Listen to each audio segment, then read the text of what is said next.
It was just past 8 in the morning when I stepped out into the controlled chaos that is my daily walk to work. New Haven awakens early as coffee shops fire up espresso machines, businessmen bark orders into phones, and taxis weave through narrow streets blaring their horns.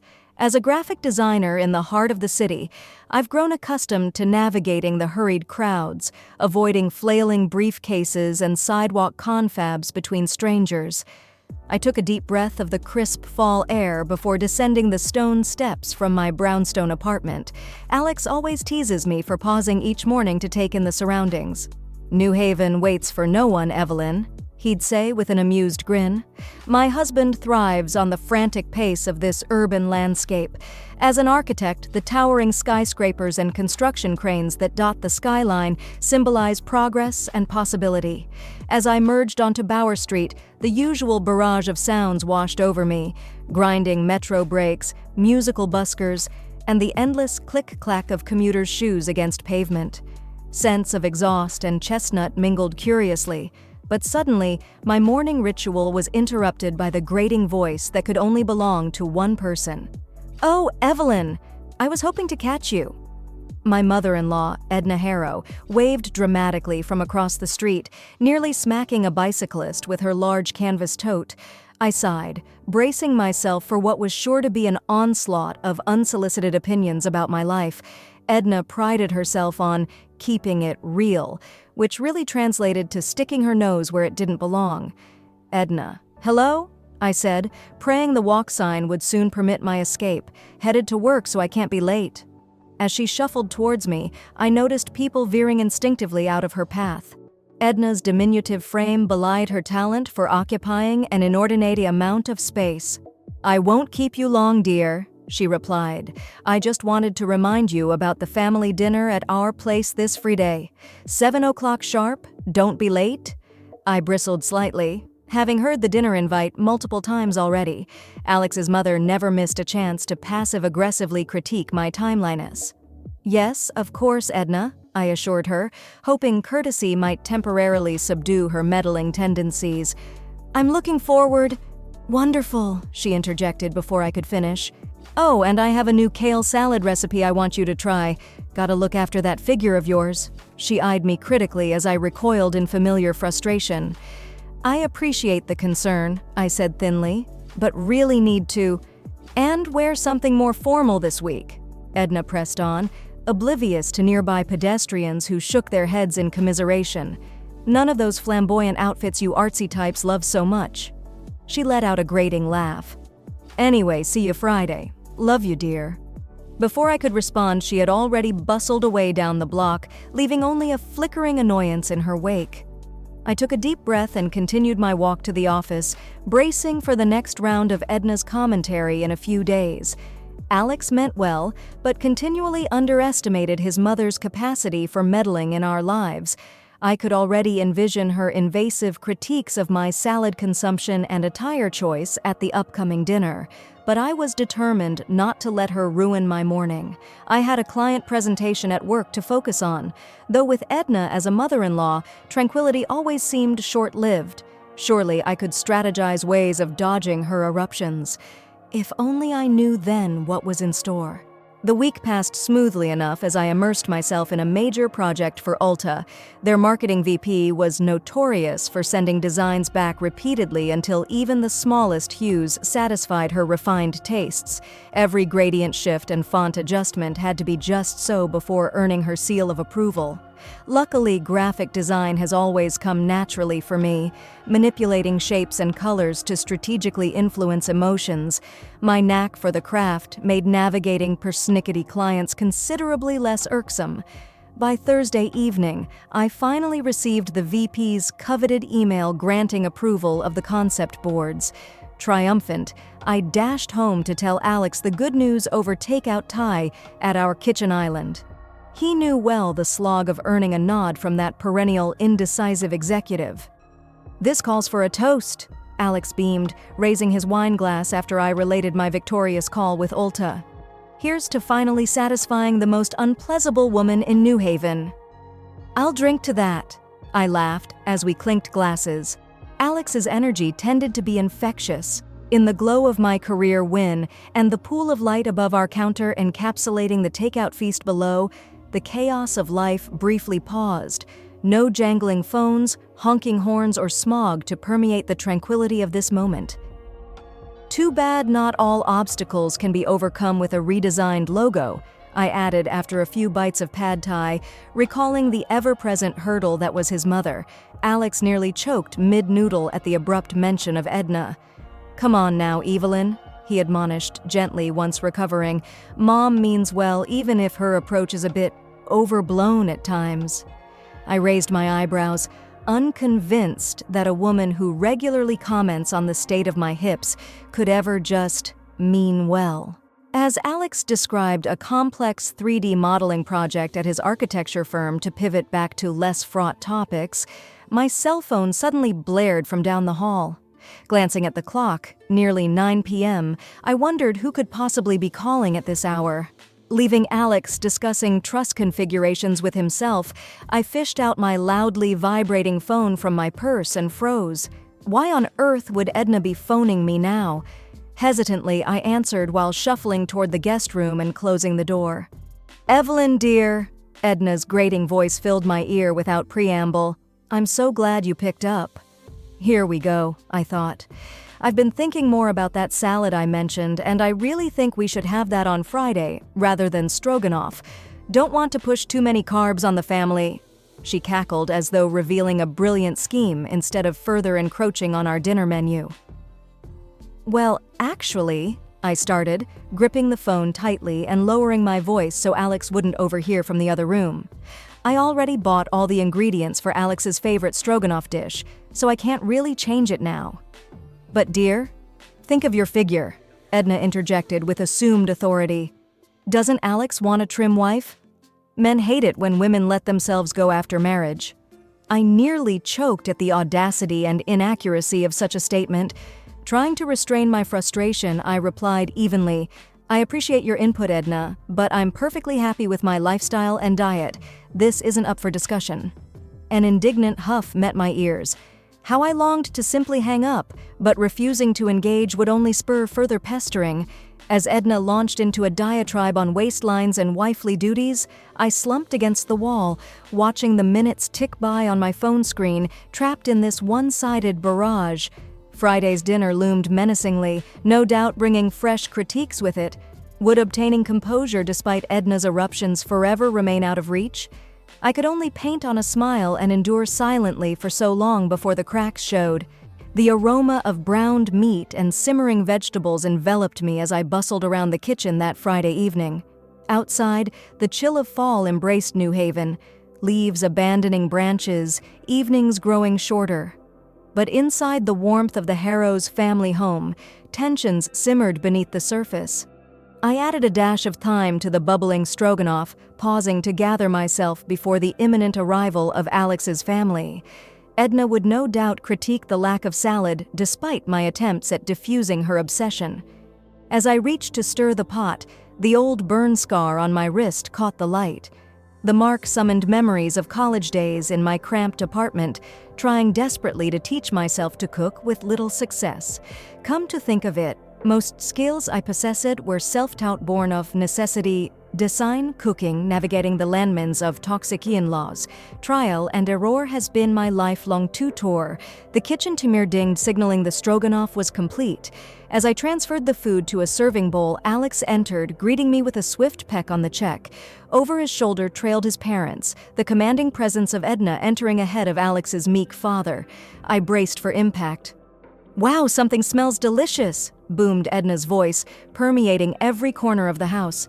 "Let's hope Evelyn didn't ruin it with all those spices she insists on using." I gritted my teeth. Clearly, pleasantries would not be part of tonight's menu. As we sat down to eat, the conversation danced from Alex's latest architectural pursuits to his father's golf swing woes to neighborhood gossip. Edna simply couldn't wait to share. I mostly pushed stroganoff around my plate, appetite vanishing under the weight of Edna's stare assessing my every bite. Finally, as I knew she would, Edna pivoted the chatter to critique. "You know, Evelyn, I've been thinking more about our talk this week," she began loudly. I froze mid-chew. I really do worry what will happen if you don't start taking better care of yourself. Seems it's all career and no health with your generation." I slowly lowered my fork, willing steady breaths rather than the spew of retorts tickling my tongue. As I composed a diplomatic response, Alex jumped in. "Mom, take it easy, okay?" he appeased. "I think Evelyn looks great and she takes perfectly fine care of herself. The stroganoff is awesome, by the way, babe." He grinned supportively, and I managed a small smile in return. Would Alex finally intervene beyond hollow compliments? But Edna barreled on, waving off Alex's remarks as though swatting a fly. "I'm just showing I care about her well-being," she scoffed. "Like I was saying, Evelyn." As her tirade renewed, I numbly wondered, would enduring these dinners in polished silence for decades ever change Edna's perspective? Perhaps the wisdom I needed resided elsewhere. Maybe my trial-and-error education was missing a vital course in enacting reckoning and resolution. I longed for someone to enlighten this unseen path. A few weeks had crawled by since the infamous Stroganoff dinner. The holiday season ushered in festive distractions. Storefronts glowed amber, carols echoed down snow-dusted streets. I took solace in losing myself amidst the tinseled landscape, having avoided family meals in favor of seasonal escape. Even Edna's incessant calling grew less frequent as Christmas engagements mounted. For a blissful pocket of time, it seemed I could revel in cheer detached from her meddling. That all changed the second week of December when a relentless flu struck me with irritating precision. As I tossed sweat-drenched in bed for days, Edna seized the chance to reassert herself under the auspices of nursing. Secretly, I wondered if she hadn't somehow orchestrated this illness. On the third afternoon of brooding in my sick haze, she arrived unprompted on my doorstep, toting an imposing casserole. Over her shoulder, I spotted our elderly neighbor, Nora, shuffling by with her 4-year-old service dog, Tulip. I only knew Nora in passing, having occasionally helped retrieve the little Yorkie's stray toys from our tiny shared yard space. Seeing her sprightly frame now, though, sparked an idea. Perhaps my educational deficiencies in managing toxic women could finally be reconciled. Over the next few weeks of recuperation under Edna's clumsy caretaking, I subtly befriended Nora, slaying afternoon tea and speculative gossip.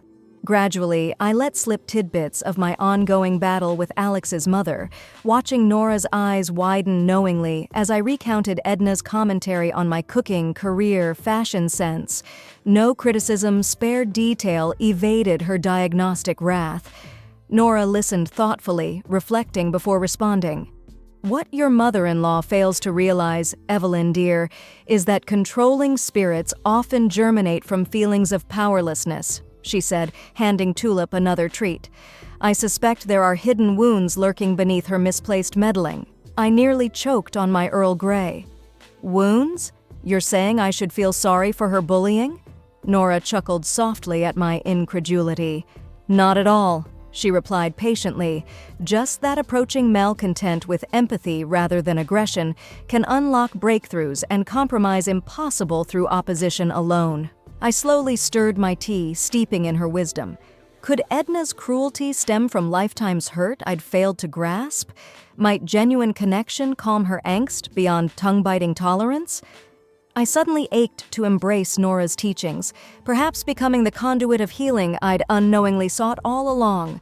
The day of the firm's annual benefit gala greeted us with a rare snowless eve, frosty air illuminated by the ambient glow of streetlights and passing cars.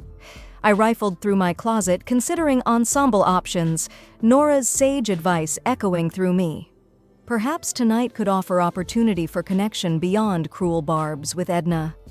I decided on an elegant emerald dress, forgoing my usual vibrant color palette in hopes it might please her more traditional sensibilities. Zipping up my form-fitting gown, I noticed the hint-winter weight often brings settling around my midriff. Nothing dramatic, but enough, I sighed, to potentially draw Edna's critical eye. Securing an ornate clip in my hair and giving myself a final once-over, I rallied my nerves for the night ahead. Edna never missed this event, seizing any chance to showcase her son, the architectural virtuoso. Sure enough, As our taxi pulled up to the sophisticated venue adorned in twinkling lights, there stood Alex's mother, dwarfed by imposing stone columns yet no less commanding in presence decked out in fox fur and emeralds of her own.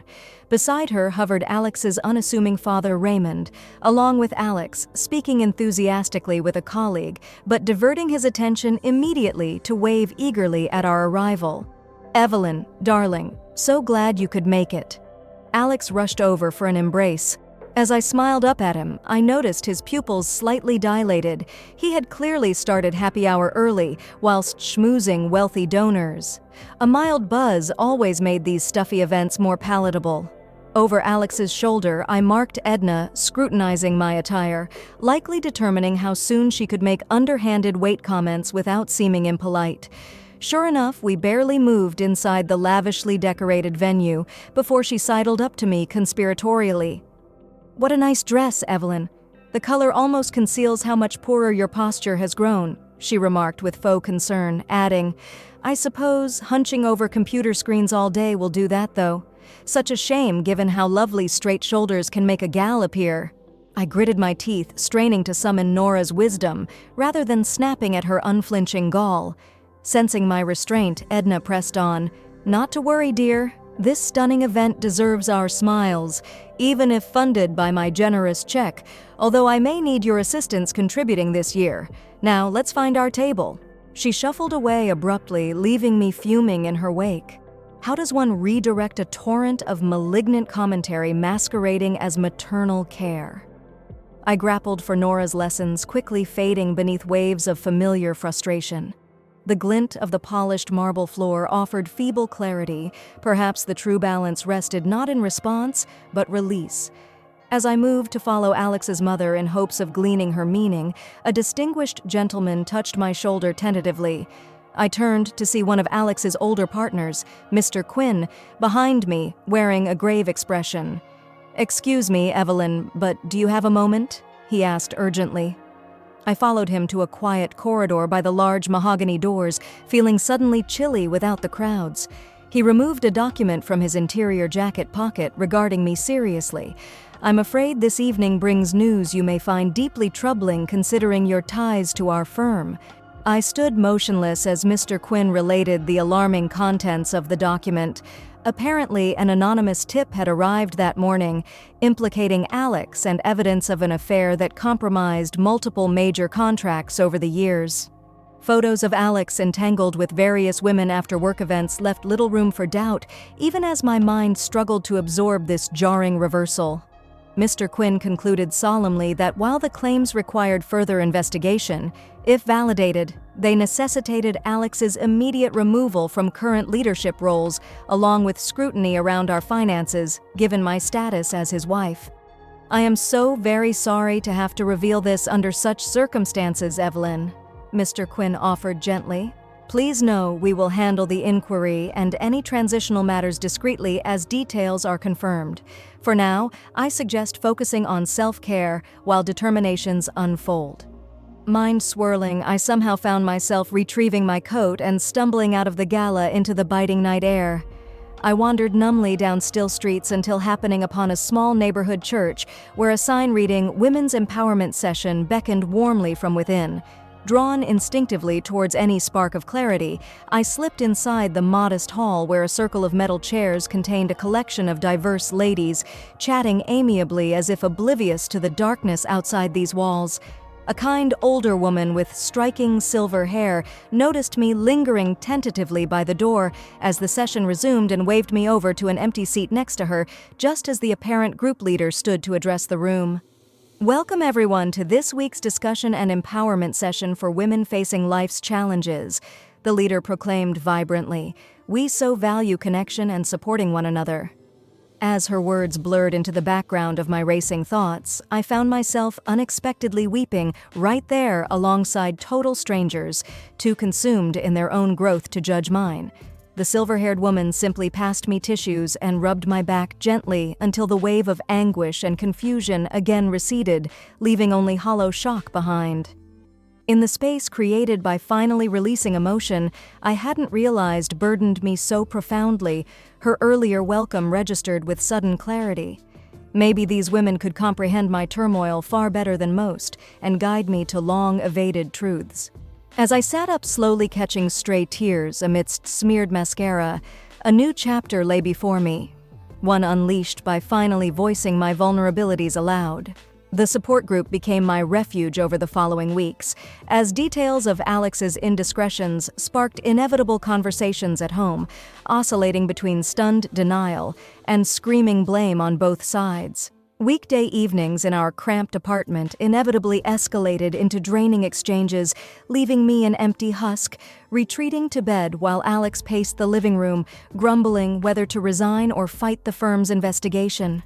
Against this tumultuous backdrop, Tuesdays with the circle of women glowed on my calendar, a beacon amidst the chaos where I could set down the weight of suspicion and betrayal to simply breathe amongst others, traveling their own winding roads less traveled.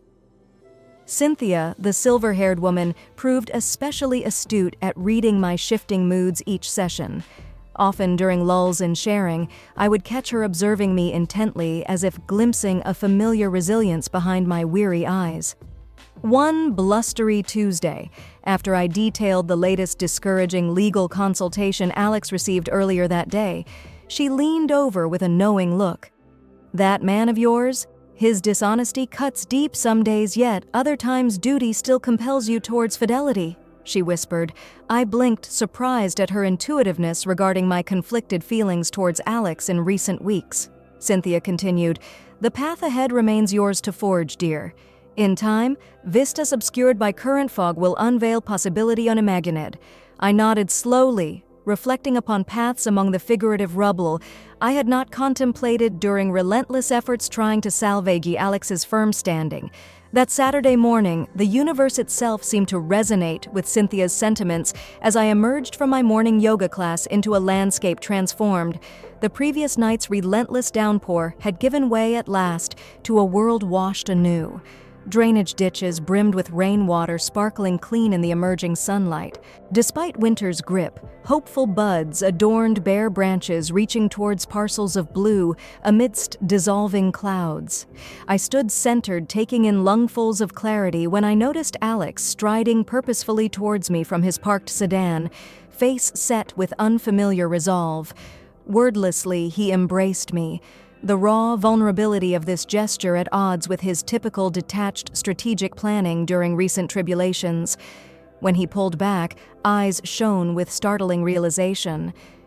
"Evelyn, I owe you honesty I can't outrun any longer," he began shakily, launching into the kind of conversation that would profoundly shape unfolding days for us both. I blinked slowly, processing Alex's abrupt admission about the validity of the affair allegations as we sat tucked in a discreet corner booth of our favorite local cafe. Raw morning light filtered through the windows, rendering his face in stark relief. He looked equally startled at the truth tumbling freely from his lips after months of tightly guarded deflections. I sipped my coffee silently, letting the space fill between us as both our worlds shifted. "I won't insult you with excuses, Ev," Alex continued after a few moments, absently shredding a napkin. "My actions reveal my weaknesses plainly, but I need you to know this doesn't diminish my love for you. My mistakes don't define our bond." I stirred my cup, gathering conviction that felt unexpectedly calm. "No, Alex, they don't define our bond, but they irrevocably changed its shape," I began slowly. "Your choices cracked the mold that once contained our pairing. I must re-envision my trajectory without clinging to broken fragments." Alex opened his mouth, but no argument formed, the truth of my words resonating silently between us. Just then, my phone vibrated loudly against the wooden tabletop. Glancing down, I read a text from my art director, Becca. "Emergency client call ASAP." I gathered my things hastily, embracing this timely distraction. "Go." Alex nodded solemnly with a sad smile of understanding. "Your gifts await, Evelyn. Mine still require reckoning." I pressed a parting kiss to his forehead before rushing into the crisp morning air, already dialing Becca, who exclaimed, "Evelyn, the client saw your proposal boards and wants full mock-ups for the campaign by next week for final approvals." I blinked in surprise. This particular account had been outside my realm up till now, with its immense scope and prestige. As I navigated the bustling streets towards my studio, renewed purpose quickened my pace. The landscape before me appeared limitless, no longer obscured by draining bonds or societal constraints hemming feminine potential. My talents alone might elevate me as far as imagination dared to stretch.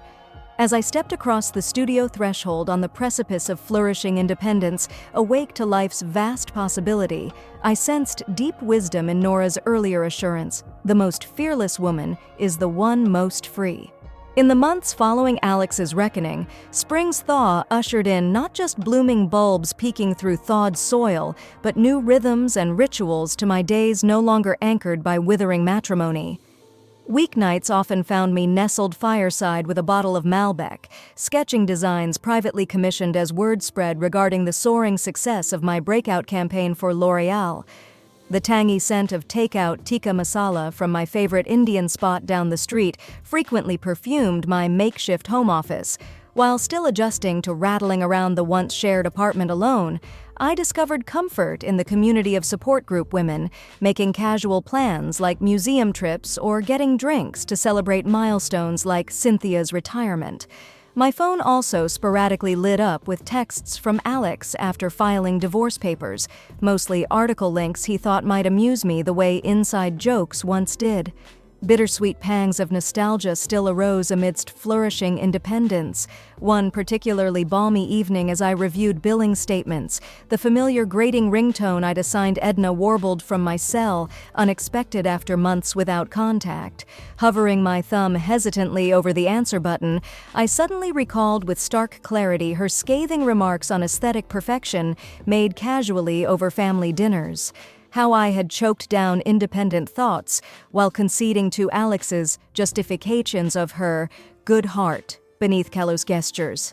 Now distance revealed her true nature clearly as only the first in a line of manipulators I had bowed to for approval based on a flawed model of womanhood. Now I possessed the power to rewrite misguided narratives. I silenced the ceaseless ring, finally refusing to entertain vitriol masquerading as maternal wisdom. My pulse quickened as Edna's contact flashed insistently a few more times before ceasing.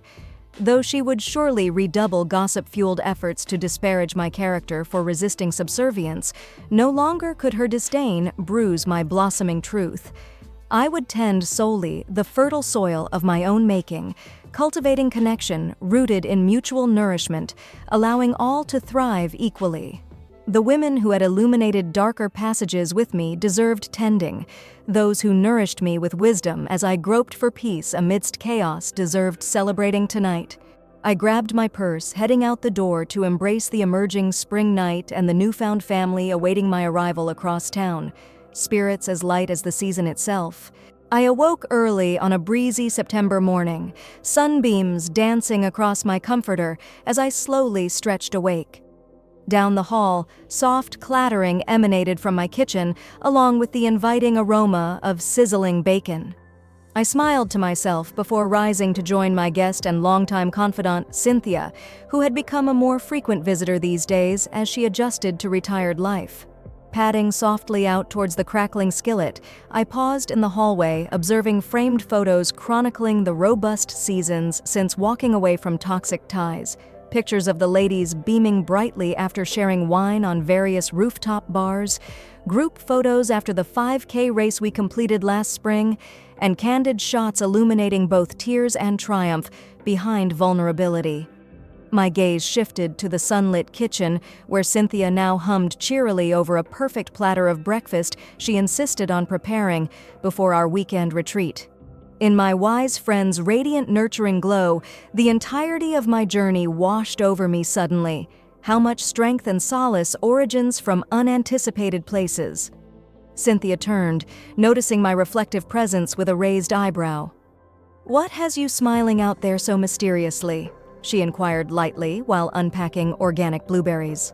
I entered slowly, running a hand along the smooth countertop Alex had designed during better days. "Simply feeling immense gratitude for the compassionate souls who shepherded me here," I replied softly. Cynthia squeezed my shoulder affectionately. "No need for thanks, dear heart," she assured. "We blossom together." Later that afternoon, as Cynthia napped upstairs, I retrieved the mail, finding an embossed envelope addressed in a familiar, gentle scrawl.